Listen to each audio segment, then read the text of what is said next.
Welcome back. You're listening to Get Real, and I'm your host, Bob Gallagher. I'm joined in studio today by co-host Jamie Tower. Welcome to the show, Jamie. Thank you.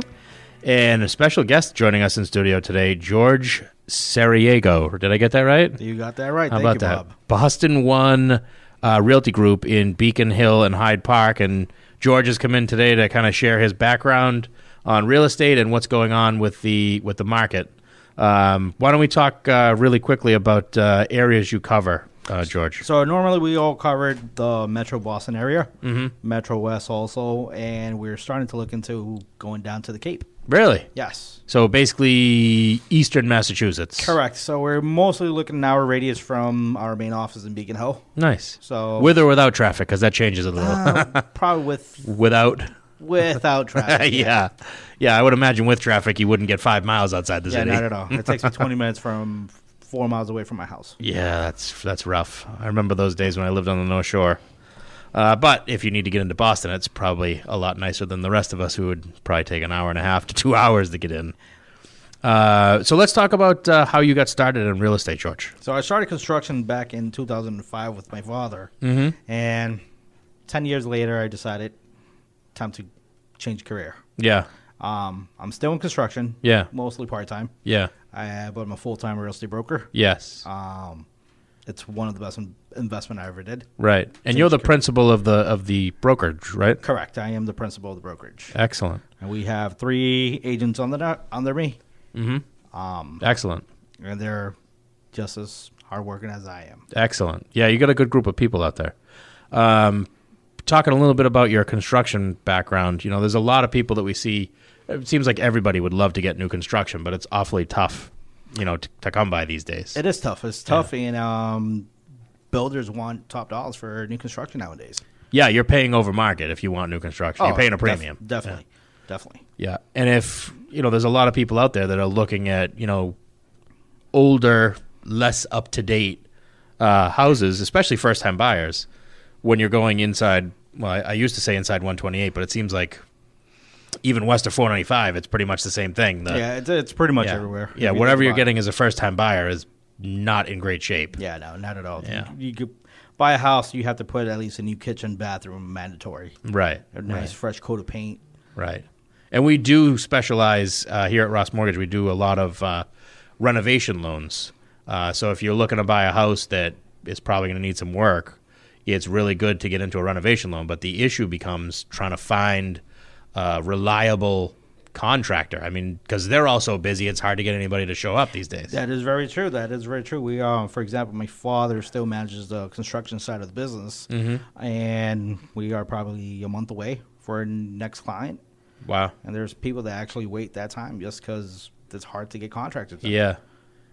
And not only it's hard, it's just somebody reliable is going to show up at 7 in the morning every single day. And if you get a contractor that says they can show up tomorrow on your job, maybe you want to keep looking, right? Correct. That's definitely a red flag. Yeah, because, I mean, pretty much everybody you talk to is booked out. Yeah. But going back to your contracting background, why it's so helpful to have you as an agent, because I've worked with you for a while now too, and I've seen it. You can go in and kind of tell people, realistic numbers when they're looking at the out-of-date house, and they're thinking, new kitchen, what does that cost? $3,000? Correct. Having somebody like you there to point out that you probably couldn't do countertops for $3,000. So that's exactly what I do with my clients. I bring them to down to earth and be like, your budget's $10,000. It should be actually $25,000. Right. Because the kitchen normally goes between $20,000 to $30,000. Right. I mean, that's a 10 by 10. Right. Yeah, because everybody wants the nice cabinets, the nice hardware, granite counters. Well, quartz. Quartz now, yeah. Quartz is the thing now. It's not so much granite. Is quartz more or less expensive than? It's more expensive than granite. Was it always? Yeah. But now it's just the maintenance. You don't have to seal it every 6 months. It's maintenance free. Yes, I've lived in my house for 5.5 years, and I've sealed mine 0 times. Jamie, how about you? I have never sealed my granite. And my last house, 9 years. I was going to say 10 years in this house, and I've never sealed it. Yeah, I probably should do that. I know I bought the stuff to do it once, but I did not do it. Yeah, easy. Just paint thinner. Paint thinner, and you're fine. That's what it is? That's all you really need. To put on the counters? Yep. That's your sealer. I didn't know that. It actually forms like a seal? That's a seal for granite. believe it or Wow. not. But then what happens if food falls on it? Do you really want to eat it? Well, you have to let it dry for at least an hour. Oh, all right. Oh, just an hour? That's not that bad. Well, maybe I'll do it this summer. Probably not. Almost certainly not going to happen. I'm never going to do it. Yeah. Obviously, there's always eco-friendly products too, but normally, Yeah. back in the fabrication, it is paint thinner. I had no idea. Like, I assumed it was like what they put on floors, but evidently not. No, that's polyurethane. Yeah. You definitely do not want that. No, I didn't. That's one of the reasons I didn't do it. I just assumed it was some product like that. I didn't know that paint thinner could actually act as the sealant. That's pretty cool. Yeah. It's good to know. See, you learn something new every time you tune in to Get Real. You do. So going back to real estate, what kind of buyers and sellers do you work with? Well, first of all, do you work with both buyers and sellers? I work with from first-time homeowners who are trying to become homeowners. Yep. Experienced investors and sellers too.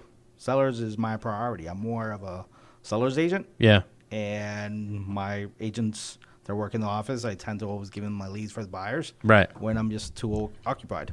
Excellent.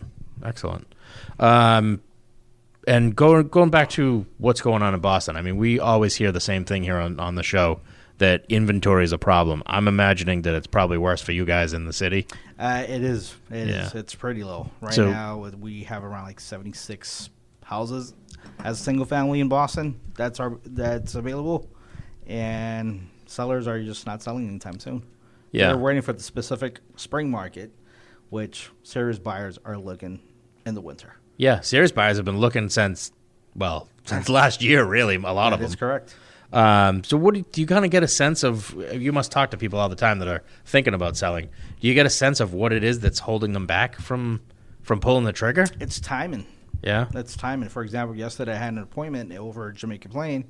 3-family. He wants around $1.5 million for it, and he's just waiting for the perfect time. Yeah. And I told him, what is the perfect time? Yeah, there isn't one really, right? And he couldn't answer the question, what's his perfect time? And I'm like, yeah, if you really want to sell, you have to sell now. I recommend you to list now. Yeah.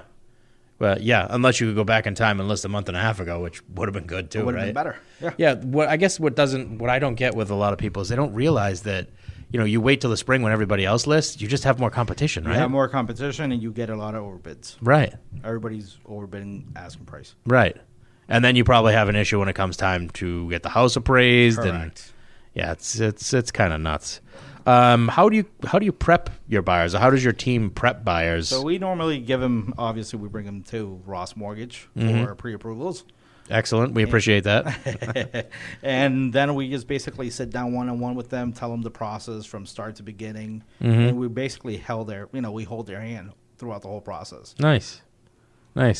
Do you kind of go through with them what they're likely to experience? Because it seems like people that are making their first offer still think you can go in there and offer 10% under asking and get the house. Yes. For example, yesterday I was in the office for 3 hours with first-time home buyers, and I was literally sitting down with them and telling them this is a process. 1, get pre-approved. 2, start looking at properties. Expect a wait time between 3 to 6 months before you find the right property that you're looking for. Right. Because it's normally taking that long. And how many houses do people typically have to make offers on before they get one? 6 out of 10.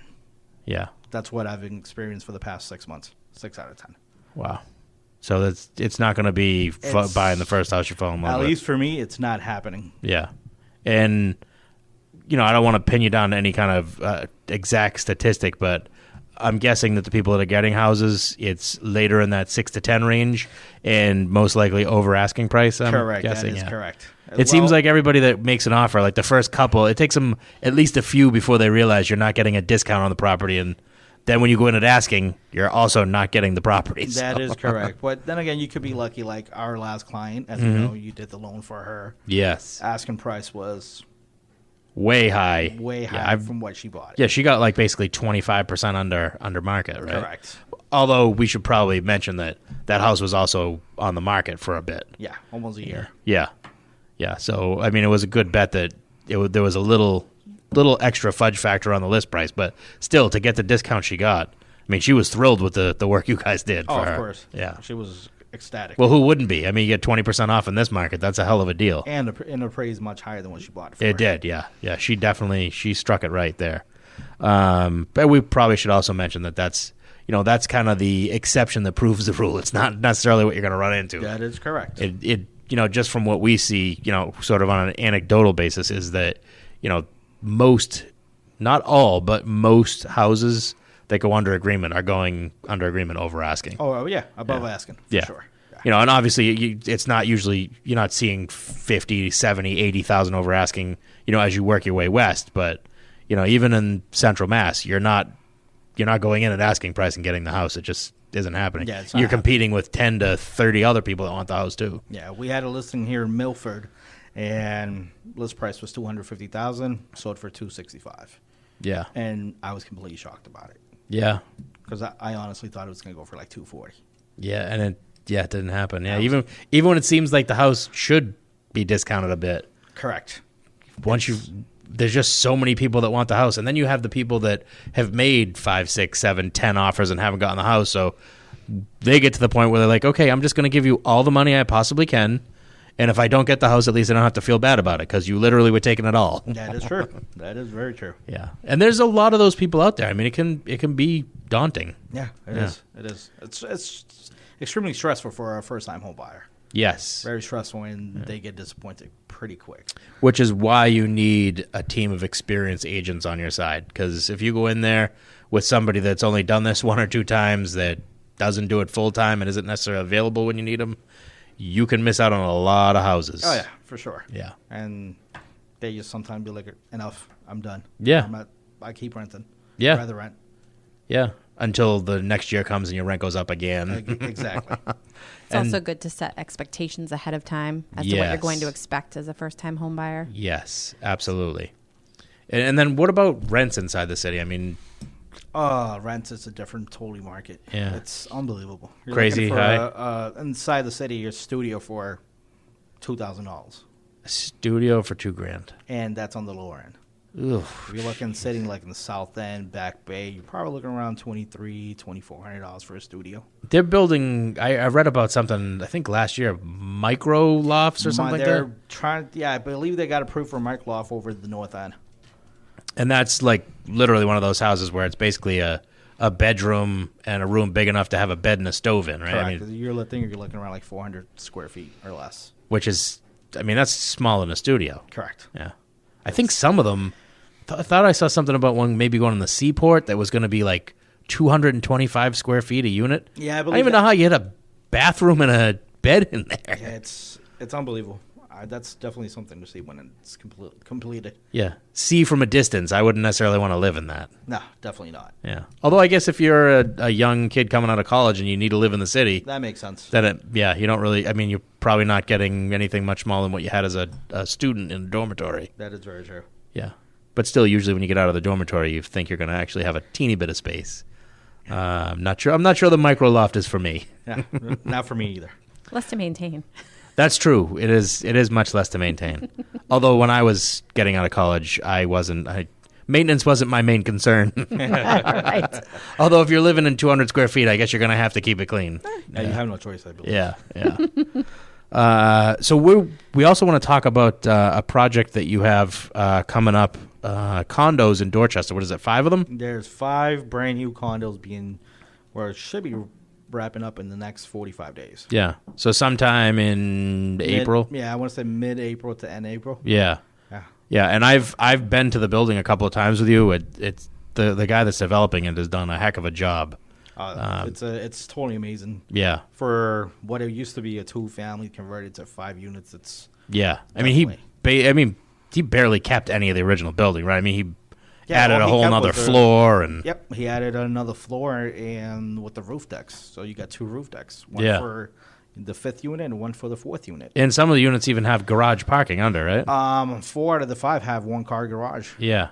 Not real typical for living inside the city. Not at all. Yeah. Not at all. And can you share with us what the price points might be? We're starting at $499. Yeah. And that's going to be for unit number 1, which is a 2-bedroom, just shy over 1,000 square feet. Right. 2-bedroom, 2 full bath, open concept. Wow. That's exactly what everybody wants. Open concept. Yeah, being that close to the city for under $500,000, that's... And you have the commuter 7-minute walk, literally 7 minutes or less. So that's a prime location, right? It is a prime location. Yeah. It's a little hidden gem in Dorchester. Yeah. That's being developed. So if you're listening right now and you think you might want to live in a beautiful new condo, which I would even go so far as to say they're borderline like luxury units. I mean, they're nice definitely units. on the luxury end. Yeah. Yeah, we're doing stainless steel appliances, quartz countertop, white and gray cabinets. Everything that everybody wants nowadays. Yeah. So top shelf on everything. Correct. Yeah. So if you're interested, you think you might want to take a look at these places, or even better, put a bid on one, you want to reach out to Jorge Sariego at 617-704-0921. I'm going to give you that number one more time, 617-704-0921. Again, these condos are in Dorchester. I know we don't want to give the address or anything yet, but a prime location, 7-minute walk to the commuter rail. And probably a 15-minute walk to the Phil's Corner train station, which is the Red Line. Oh, excellent. So you can't beat it. And how many new construction properties do you think there are in Dorchester and the surrounding areas? I mean, it can't be a ton. Yeah, there's probably a good handful or so. But they go quick when they're done, they go quick and for a much higher price. Yeah. Yeah, so if you want to get in now and give George a call. One more thing we could talk about, too. We're just about out of time, but I wanted to talk about, pricing strategies on the seller side when you're listing for customers. Can you kind of give us a little background on what your pricing strategy? I know some people, like sellers, typically want the highest listing number they can possibly get. Yeah. And they don't realize that a lot of times you can just price people out, and people don't even take a second look at you because of the number. That is very true. So what I normally do, I do my own BPO, opinion of price. Yep. Do we go out there? There, we're back now. Okay, sorry about that. That's okay. It wasn't your fault. Equipment malfunction.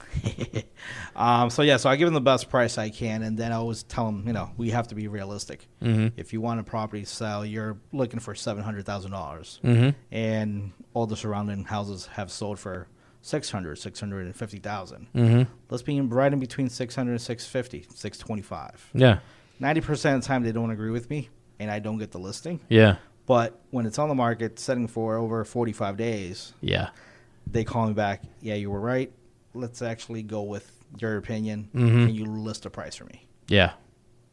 And then you actually get a lot of people interested, I would imagine. And we do get more. We definitely get more activity than the previous broker does. Right. And not only that, we actually tell them what to do on the property, like sprucing up, a little fresh coat of paint. Right. Yeah. The worst thing you could do is put too high of a number on the property. Nobody even looks at it. Correct. Make a nice interior design, like clean it out. Yeah. Take all the bulkiness that you have in the attic. Yeah. Clear it out. Yeah. So you're paying for the advice. You need to listen to it is really what I tell people, whether you're buying or selling. Yeah, that goes both ways. Yeah. Definitely. So I'm going to give out your contact info one more time. It's Jorge Sariego, Boston One Realty Group in Beacon Hill and Hyde Park. Best number to reach George is 617-704-0921. Again, it's 617-704-0921. I want to thank you for joining us today, George. Thank you very much, Bob. We're going to take a quick commercial break. We'll be back with more Get Real after this.